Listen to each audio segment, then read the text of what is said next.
మాజీ మంత్రి జీవన్ రెడ్డికి big shock తగిలింది. పార్టీ వ్యతిరేక చర్యలకు హైకమాండ్ సీరియస్ అయింది. పార్టీ వ్యతిరేక చర్యలు అంటే ఆయనకు సంబంధించినటువంటి కాంగ్రెస్ పార్టీ నాయకులకి, ఆయన అనుచరులకి, ఆయనతో పాటుగా కాంగ్రెస్ పార్టీలో కొనసాగిన వ్యక్తులకు కాకుండా వేరే వాళ్ళకి అక్కడ మున్సిపల్ కౌన్సిలర్ టికెట్లు కేటాయించడంతో ఆయన ఇండిపెండెంట్ అభ్యర్థులతో ప్రచారం చేస్తున్నారు. ఇండిపెండెంట్లకి ఉన్నవారిని వారి గుర్తుపై ఓటు వేసి గెలిపించండి అని చెప్పి అభ్యర్థిస్తున్నారు. దీంతో పార్టీ హైకమాండ్ సీరియస్ అయింది. జీవన్ రెడ్డి పైన అధిష్టానం వేటు వేయడానికి సిద్ధమైంది. తాజాగా సీఎం రేవంత్ రెడ్డి పైన వివాదాస్పద వ్యాఖ్యలు కూడా చేసుకొచ్చారు. మున్సిపల్స్ ముగిసాక చర్యలు తప్పవని కాంగ్రెస్ వర్గాల్లో చర్చ కూడా జరుగుతోంది. జగిత్యాల మున్సిపల్ బరిలో రెబల్స్ రంగంలోకి దిగారు. అయితే అనుచరులని రెబల్స్ గా పోటీలో ఉంచి వారి తరఫున ప్రచారం చేస్తున్నారు జీవన్ రెడ్డి. ఇటీవల తన బాధను వెలగక్కుతూ కన్నీళ్లు కూడా పెట్టుకున్నారు జీవన్ రెడ్డి. సో ప్రస్తుతానికి జీవన్ రెడ్డి మున్సిపాలిటీకి సంబంధించినటువంటి జగిత్యాల మున్సిపల్ పరిధిలో మొత్తం కూడా ఇండిపెండెంట్ అభ్యర్థులే గెలిపించాలన్నట్టుగా ప్రచారం చేసి తిరుగుతున్నారు. ఎయిర్ కండిషనర్ గుర్తు పట్టుకొని ఆ ఎయిర్ కండిషనర్ గుర్తుపై ఓటు వేయాలని చెప్పి అభ్యర్థిస్తున్నారు. అటువైపు యాపిల్ సింబల్ పట్టుకొని యాపిల్ సింబల్ పైన కూడా ఓటు వేయమని చెప్పి అభ్యర్థిస్తున్నారు ఆయన. సో అక్కడ మొదటిగా జీవన్ రెడ్డి పెట్టింది పేరు జగిత్యాల జిల్లాకి. జగిత్యాల జిల్లా వ్యాప్తంగా ఆయన పెట్టింది పేరు. కాంగ్రెస్ పార్టీ జెండా మోసిన, ఎన్ని కష్టాలు వచ్చినా కాంగ్రెస్ పార్టీలో కొనసాగిన వ్యక్తి జీవన్ రెడ్డి. కాంగ్రెస్ పార్టీ సీనియర్ నాయకుడు. ప్రస్తుతం నాయకులందరిలో కూడా కాంగ్రెస్ పార్టీకి సంబంధించి జీవన్ రెడ్డి చాలా సీనియర్. సో జీవన్ రెడ్డి లాంటి వ్యక్తులకి, తన అనుచరులకి టికెట్ ఇవ్వడానికి కూడా అవకాశం లేదు ఈసారి. సో అక్కడ సంజయ్ డాక్టర్ సంజయ్ కాంగ్రెస్ పార్టీలో చేరి కాంగ్రెస్ పార్టీలో కొనసాగుతున్నట్టుగా కనిపిస్తూ ఉన్నప్పటికీ బీఆర్ఎస్ పార్టీ నేతను చెప్పుకుంటాడు, అది వేరే విషయం. సో బీఆర్ఎస్ పార్టీ నేతను బీఆర్ఎస్ పార్టీలో ఉన్నానని చెప్పి క్లీన్ చిట్ కూడా తీసుకున్నాడు స్పీకర్ దగ్గర నుంచి. సో కాంగ్రెస్ పార్టీకి సంబంధించి బీఫాములు ఇచ్చింది ఆయనే. కాంగ్రెస్ పార్టీకి ఇప్పుడు ప్రచారం చేస్తుంది ఆయనే. సీనియర్ కాంగ్రెస్లంతానేమో ఇప్పుడు సంజయ్ రాకతో నెగిటివ్గా మారిపోయారు. ఇండిపెండెంట్ అభ్యర్థులుగా బరిలో దిగి జీవన్ రెడ్డి లాంటి వ్యక్తులు ప్రచారం చేస్తూ ఉంటే, కాంగ్రెస్ కాదు అని చెప్పుకున్న వ్యక్తి మాత్రం కాంగ్రెస్ బీఫాములు ఇస్తాడు, కాంగ్రెస్ పార్టీకి ఓటు వేయమని అభ్యర్థిస్తాడు కూడా. సో సంజయ్ ఏమో కాంగ్రెస్ కాదు అని చెప్పి కాంగ్రెస్ పార్టీకి సపోర్ట్ చేస్తూ, కాంగ్రెస్ అయినటువంటి జీవన్ రెడ్డి మాత్రం ఇండిపెండెంట్కి సపోర్ట్ చేస్తున్నారు. సో ఇప్పుడు ఇండిపెండెంట్లకి సపోర్ట్ చేయడాన్ని జీవన్ రెడ్డిని విభేదిస్తూ జీవన్ రెడ్డి మాటల్ని, జీవన్ రెడ్డి చర్యలకి వేటు వేయడానికి కాంగ్రెస్ అధిష్టానం సిద్ధమైందట. ముఖ్యమంత్రి రేవంత్ రెడ్డి పైన కూడా కొంత ఆగ్రహానికి గురవుతూ కన్నీళ్లు పెడుతూ మాట్లాడుకొచ్చారు జీవన్ రెడ్డి ఇటీవల కాలంలో. దీంతో కాంగ్రెస్ అధిష్టానం ఆయనపై వేటు వేయడానికి సిద్ధమైపోయింది. మొన్న మధ్య కొంతమంది కాంగ్రెస్ పార్టీ నాయకులు కూడా జగిత్యాల జిల్లాలో మీటింగులు నిర్వహించి కూడా జీవన్ రెడ్డిని ఒక రకంగా ఏకిపారేశారు. జీవన్ రెడ్డి, నీ పద్ధతి మార్చుకో, అన్ని రకాల ఆలోచించే దూరదృష్టితోనే పార్టీ నిర్ణయం తీసుకుంటుంది, పార్టీ కన్నతల్లి లాంటిది, పార్టీకి వ్యతిరేకంగా వెళ్ళడం కాదు అంటూ కూడా ఆయనకు హితవు పలికే పని కూడా చేశారు. సో ప్రస్తుతానికి జీవన్ రెడ్డి ఆ ఇండిపెండెంట్ అభ్యర్థులకి ప్రచారం చేయడమే, ఆయన పార్టీ గైడ్ లైన్స్ని దాటి వెళ్తున్నారు, పార్టీకి అగేన్స్ట్గా వెళ్తున్నారు అన్న రకంగా కాంగ్రెస్ పార్టీ భావిస్తోంది. మా ప్రతినిధి చంద్రశేఖర్ ఉన్నారు. చంద్రశేఖర్, జీవన్ రెడ్డి పైన వేటు వేసే అవకాశం కనబడుతోంది. జీవన్ రెడ్డిని కొంత పార్టీ నుంచి ఇబ్బందులు గురే అవకాశం ఉంది, డిసిప్లినరీ యాక్షన్ తీసుకునే అవకాశం కూడా కనబడుతోంది. కానీ జీవన్ రెడ్డి మాత్రం ఏమాత్రం తగ్గడం లేదు. ఇక్కడ ఇంట్రెస్టింగ్ విషయం ఏంటంటే, నేను చెప్పినట్టుగా అసలు బహుశా రాజకీయ చరిత్రలో ఎక్కడా జరగలేదేమో. బీఆర్ఎస్ పార్టీ అని చెప్పుకునే వ్యక్తి ఏమో కాంగ్రెస్ పార్టీ అభ్యర్థుల పైన గెలిపించండి అని చెప్పి కోరడం, కాంగ్రెస్ పార్టీలో ఉన్న వ్యక్తి, కాంగ్రెస్ పార్టీలో సీనియర్గా ఉన్న వ్యక్తి మాత్రం ఇండిపెండెంట్ అభ్యర్థుల పైన ఓటు వేసి గెలిపించమని అభ్యర్థించడం. సో కొంత జగిత్యాల జిల్లాలో కాంట్రవర్సీ కొనసాగుతోంది. ఇప్పుడు ఈ కాంట్రవర్సీ ఎలా జరిగే అవకాశం ఉంది, దీనికి ముగింపు ఎలా పలకొచ్చు, కాంగ్రెస్ అధిష్టానం నిర్ణయం మేరకి జీవన్ రెడ్డి ఏం చేయబోతున్నారు?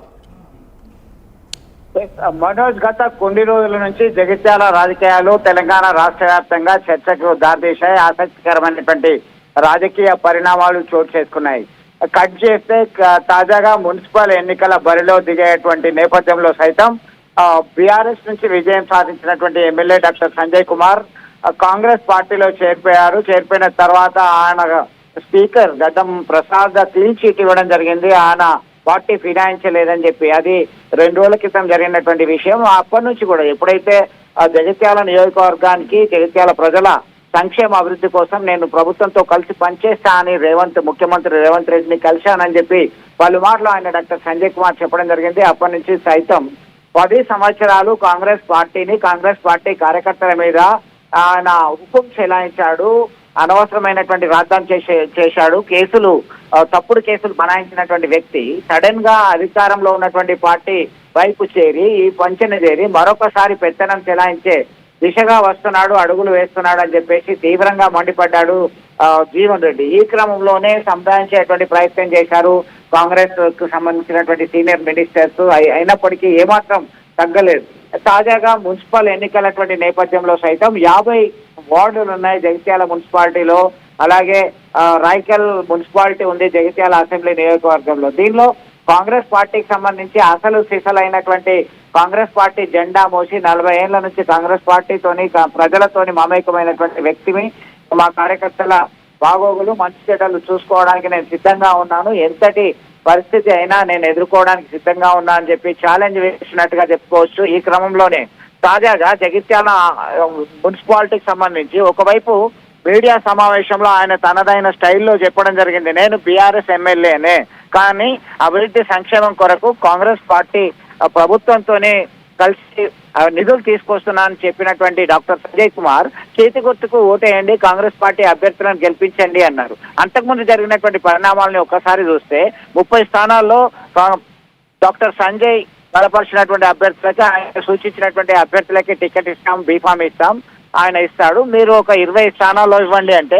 ఎందుకు ఇదేమన్నా వాటాలు ఇస్తున్నారా, మాకు మీరు చేయాల్సినటువంటి పని ఏం లేదు, మొత్తానికి మొత్తం ఇచ్చుకోండి పర్వాలేదు అని చెప్పి ఆగ్రహం వ్యక్తం చేశారు జీవన్ రెడ్డి. చంద్రశేఖర్, ఇంత సీనియర్ నాయకుడు కాంగ్రెస్ పార్టీలో చాలా కీలకంగా వ్యవహరించారు, మాజీ మంత్రి, ఒకసారి ఎమ్మెల్సీ, ఇన్ని రకాలుగా జీవన్ రెడ్డికి ఎలిజిబిలిటీ ఉంది. కాంగ్రెస్ పార్టీ అధిష్టానం కూడా ఇప్పుడున్నటువంటి సీనియర్ మంత్రులు కూడా ఆయన్ని గౌరవిస్తూ ఉంటారు, ఆయనకి కొంత సముచిత న్యాయం కల్పిస్తూ ఉంటారు. కానీ ఇక్కడ కేవలం జగిత్యాల మున్సిపాలిటీ టికెట్లు కూడా కేటాయించలేటువంటి స్థితిలో ఆయన ఉన్నారా?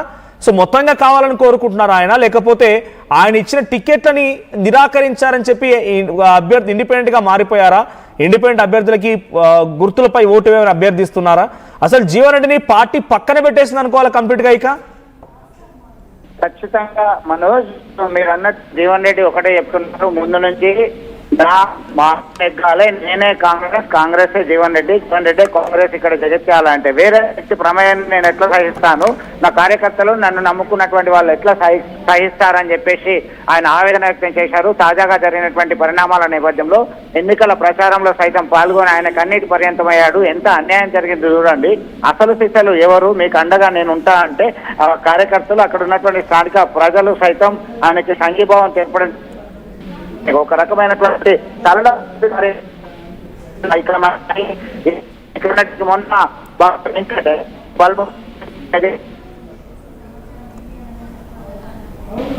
Right, thank you Chandrasekhar.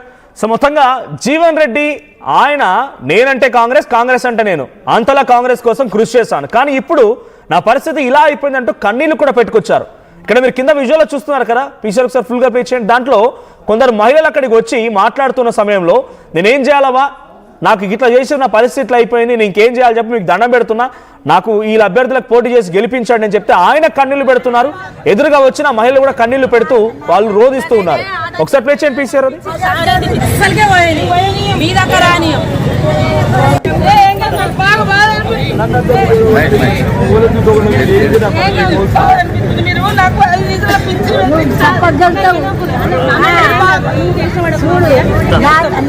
నాకైతే ఆట వచ్చినప్పుడు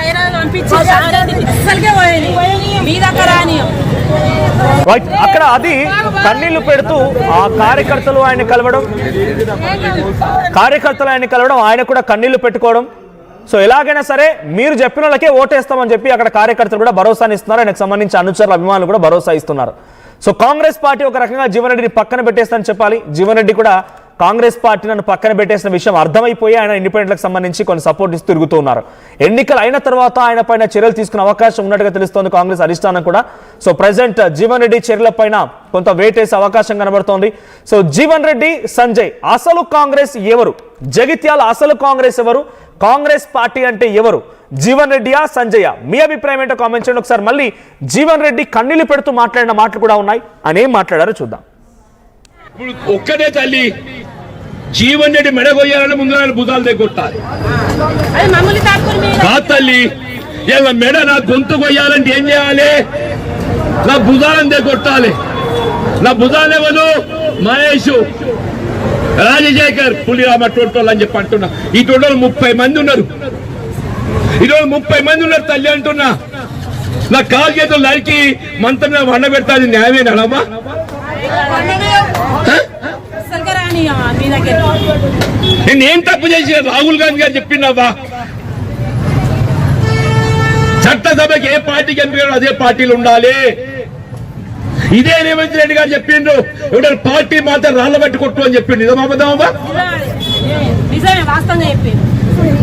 పోయిన ఎలక్షన్ అప్పుడు రేవంత్ రెడ్డి గారు ఏదిస్తున్నదో వారసేగా చెప్పిన పిసిసి అధ్యక్షుడిగా ఎవడ ఒక పార్టీకి గెలిచి ఇంకో పార్టీకి మారితే పార్టీ ఫిరాయిస్తే రాళ్లతో కొట్టండి చెప్పి పిలిపించిన నిజామవుతుందని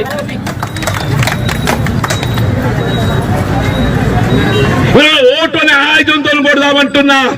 మనం ఓటుతోటి కొడదాం. రేవంత్ రెడ్డి గారు రాళ్లతో కొట్టు అన్నాడు. నేనంటున్నా ఓటు అనే ఆయుధంతో కొడదామంటున్నా. నేను ఓటుతోని మిమ్మల్ని గెలిపిస్తాం. 40 ఏళ్ల సుందలు ఉంటున్నారు మీరు. ఒక్క నిమిషంలో పింఛను పెట్టించి ఇలా మన చేకూర్తి ఏదైతుందో రాజు దొంగలు పడ్డట్టు ఏదైతుందో ఎత్తుకపోయినావా సంటి పొలం గద్ద తనకపోయినావా గద్ద తనకపోయినావా తినగాడు బుక్కలు ఎత్తుకపోయినావా అంటున్నా. తిన ముందు పల్లె వింకేసినావా. ఇప్పుడు ఒక్కడే తల్లి జీవన్ రెడ్డి మెడగొయ్యాలని ముందు భుజాలు దగ్గొట్టాలి. అది మమ్మల్ని తాకుని మీద కా తల్లి ఇలా మెడ నా గొంతు కొయ్యాలంటే ఏం చేయాలి? నా భుజాలను దగ్గొట్టాలి. నా భుజాలు ఎవరు? ఏం కాదు, నాకు బాగా బాధ అనిపిస్తుంది. మీరు నాకు